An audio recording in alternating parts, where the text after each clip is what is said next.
It was a gloomy afternoon when Ethan stumbled upon the antique shop, its windows clouded with dust and the faded lettering above the door barely legible. It seemed almost hidden among the narrow streets of the old part of town, tucked between two crumbling brick buildings. He hadn't intended to go inside, but there was something about the dim interior, with its smell of aged wood and time-worn artifacts, that drew him in. The shop was cluttered with relics from the past.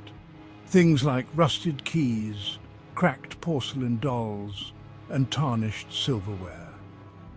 Ethan wandered through the aisles, casually inspecting items with little interest. Then, on a small shelf at the back of the store, an unusual object caught his eye. An hourglass. It was different from any he had seen before. Its glass was not clear, but tinged with a deep, smoky hue, and the sand inside shimmered like crushed obsidian, dark and oddly magnetic. The frame was carved from some dark wood, ornately twisted into shapes that almost resembled figures, though none were recognizable. Beside it lay a yellowed note handwritten in looping script. Intrigued by the ominous warning, Ethan picked up the hourglass and took it to the shopkeeper, a frail old man with eyes that seemed to pierce through him. Without a word, the shopkeeper wrapped the hourglass in a piece of black cloth and placed it in a box. Ethan didn't know why he felt compelled to buy it. Perhaps it was the thrill of finding something unique, or maybe it was the eerie allure of the mysterious note. He left the shop with a vague sense of unease, the kind that lingered like a shadow. That night, Ethan set the hourglass on his desk, turning it over in his hands. It felt cold to the touch, the dark sand within slowly trickling down to the bottom half. He couldn't resist testing it out. With a slight hesitation, he tipped the hourglass over, and as the sand began to pour, a faint, almost imperceptible hum seemed to vibrate in the air. At first, nothing unusual happened. The sand continued its steady fall, and Ethan watched it with a kind of fascination. But then, as the last grains trickled to the bottom, the room around him seemed to blur, as though reality itself was bending. There was a sudden disorienting shift, and when the world came back into focus, he was no longer in his room. He was standing in the antique shop, holding the hourglass again, as if the previous hours had never occurred. Confused, Ethan looked around. The shop was exactly as he had left it earlier, down to the lingering scent of old books and faded memories. His mind raced for an explanation, a lapse in memory, perhaps a daydream. But when he left the shop once more, everything felt slightly off.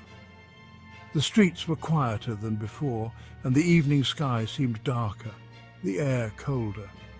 He hurried back to his apartment, anxious to shake off the unsettling feeling. When he returned home, he saw it immediately. The hourglass was back on his desk, exactly where it had been when he first tested it.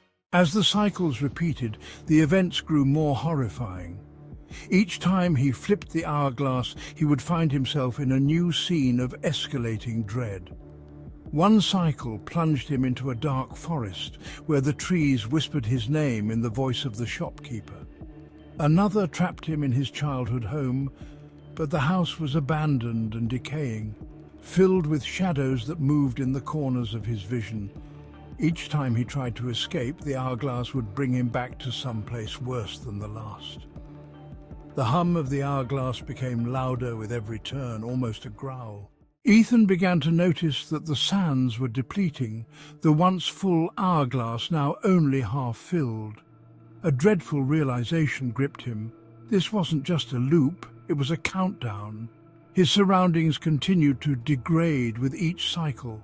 Familiar places took on grotesque forms. The walls of his apartment would sag like melted wax. Faces would appear in mirrors with expressions twisted in agony, and sometimes he would hear footsteps behind him, slow and deliberate. Yet he was always alone when he turned around. The feeling that something was watching him became undeniable, a presence lurking just beyond the edge of his perception, growing closer with each cycle. One of the final cycles brought him to a vast empty landscape where time itself seemed to stand still.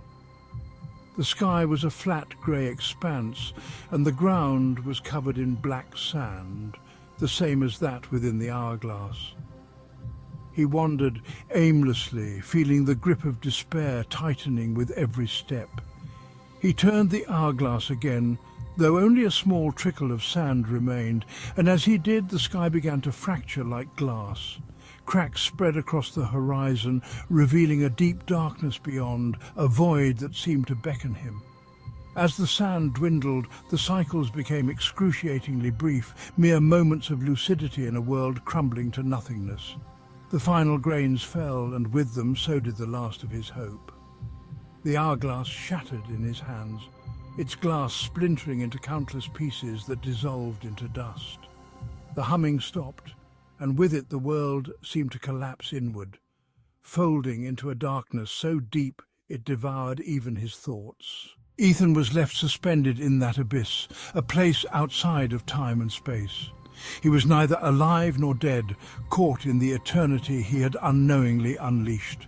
The hourglass had never been a tool for mortals. It was a doorway, a trap designed to ensnare the curious and the reckless. Its cycles had never been about bending time to one's will, but about feeding on the despair of those foolish enough to test its power. And so, Ethan remained, a fragment in an endless loop, his existence repeating like the grains of sand that had once fallen through the shattered hourglass.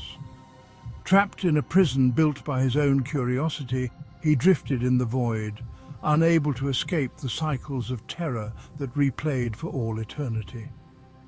The antique shop was gone, its doorway vanished from the streets, but the hourglass would find its way into the world again, waiting for another curious soul to fall into its timeless snare.